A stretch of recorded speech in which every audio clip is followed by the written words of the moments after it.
Olá, Angélica, olá pessoal de casa. Então, hoje eu estou aqui no SAMU para tirar as dúvidas das mães, dos responsáveis que podem vir a passar apuros com a criançada quando o assunto são as queimaduras. É muito sério isso, gente. E para tirar essas dúvidas, eu estou aqui ao lado da médica, a doutora Marcela Assunção. Ela que faz atendimentos pelo SAMU, mas também é dermatologista. Doutora Marcela, é ou não é verdade que a maioria das pessoas se vira de uma maneira inadequada em casa, né? Em relação a queimaduras com as crianças? É verdade. Nós percebemos, inclusive na regulação, nos atendimentos não só presenciais como por telefone, a inexperiência dos pais ou babás ou até em escolas quando o assunto são as queimaduras nas crianças, que são as queimaduras que a gente tem mais costume de presenciar no dia a dia, né?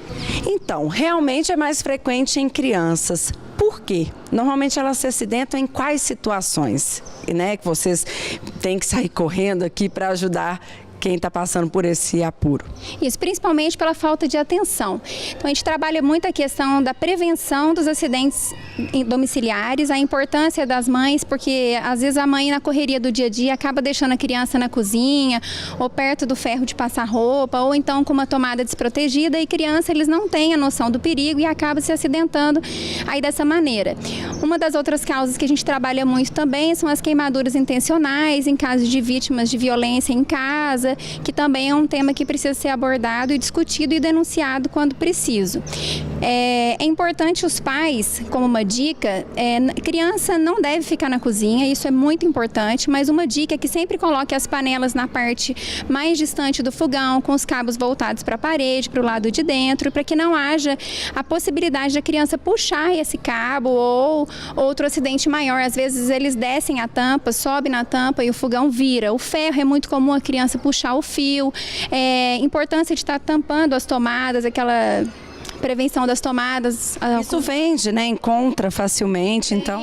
Vende, encontra facilmente. Então, a importância mesmo da prevenção. Eu acho que a gente tem que trabalhar aí e os pais ficarem mais atentos, porque é questão de segundos mesmo. E quando isso acontecer, eu acho que a gente precisa ter uma noção, pelo menos do primeiro atendimento, evitar de fazer aquilo que a gente acha ou que alguém falou. A gente tem hoje o serviço de regulação médica do SAMU, através do SISU, que é 192. Então, na dúvida, não paga para poder ligar, entrar em contato, você conversa diretamente com o médico que vai te passar as orientações.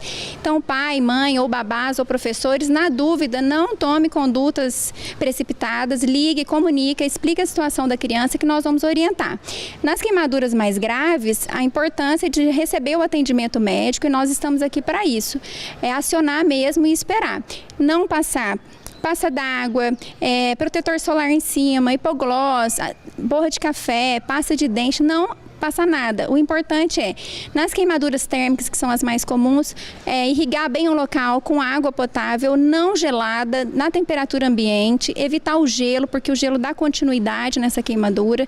Então, sempre o cuidado só em hidratar mesmo, porque a água em temperatura ambiente resfria a queimadura, alivia a dor. Em seguida, o ideal é que você coloque um pano seco, limpo, e aí conduza essa criança ou pelo serviço de atendimento móvel ou por conta do familiar até o pronto-socorro. Mas o que vocês costumam se deparar mais frequentemente? Porque tem acidente com óleo quente, com ferro de passar. Qual que é o mais comum? São as queimaduras térmicas mesmo, o óleo quente é muito comum. E queimadura por ferro, quando as crianças puxam. A queimadura elétrica, ela não é tão comum, mas acontece.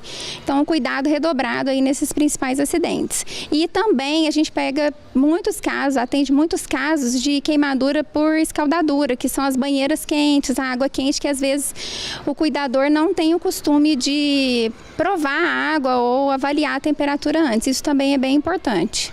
Agora, quando a situação é mais séria, gente, em caso de incêndio, que crianças inalam aquela fumaça ou são realmente, ficam realmente feridas, não pode fazer do jeito que acha, né? Isso. Porque é muito comum crianças que não têm nenhum tipo de ferimento, mas por conta da inalação da fumaça acabam perdendo a vida. Então, é tentar tirar essas crianças do ambiente, o que fazer? Então, nesses casos, em caso de incêndio em domicílio, ou às vezes escola. O ideal é você retirar a criança daquele ambiente de chama, porque a queimadura por inalação, as complicações por inalação da fumaça, elas são muito mais agressivas e possivelmente, às vezes, até tardias e graves. Então, a importância é de retirar as crianças ou as vítimas daquela localidade onde haja fumaça e os cuidados mesmos da queimadura em si.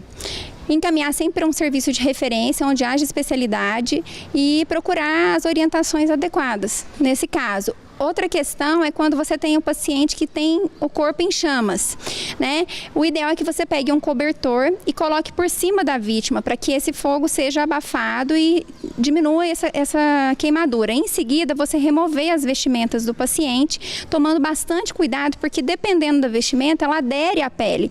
Então, quando você puxa, você pode tirar a pele junto. Então, você tira aquilo que está solto e passível de retirar sem agredir a pele do paciente. Em seguida, você resfria a pele.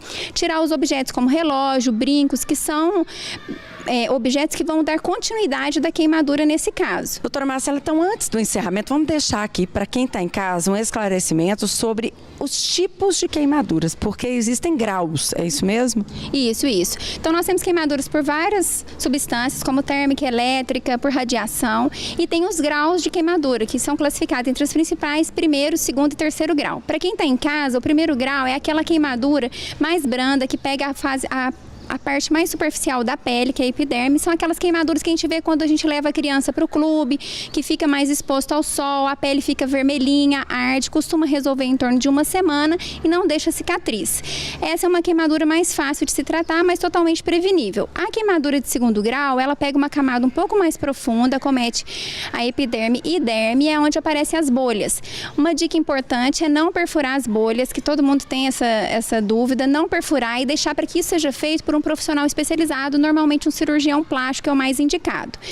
As queimaduras de terceiro grau pegam ainda uma camada mais profunda da pele e necessariamente exige o atendimento especializado. E aí, nesse caso, você deve sempre irrigar com a água, tampar o local e encaminhar para o serviço de referência. Agora eu vou tirar até uma dúvida antes da gente encerrar aqui novamente. Hoje em dia tem tratamentos, eu não sei se ainda aprovados, mas até com a escama de peixe. Isso ainda é estudado, não é algo muito utilizado? Sim, eu vi alguns estudos falando sobre isso, mas ainda não utilizado com evidência científica. Gente, olha, o que não faltou aqui foi orientação, nada de receitinha da vovó. Infelizmente, né, a gente acha que é bom, mas em caso de queimadura é algo sério, pode deixar marcas, né, pode fazer com que piore a situação. Então vamos seguir a orientação de uma médica que tem experiência para falar sobre isso, e quem está em casa continue acompanhando sempre Mais Estilo, porque a gente está preocupado com vocês também, sempre em trazer informação e deixar a sua vida, o seu dia a dia ainda mais tranquilo. Agora é com você aí no estúdio, Angélica.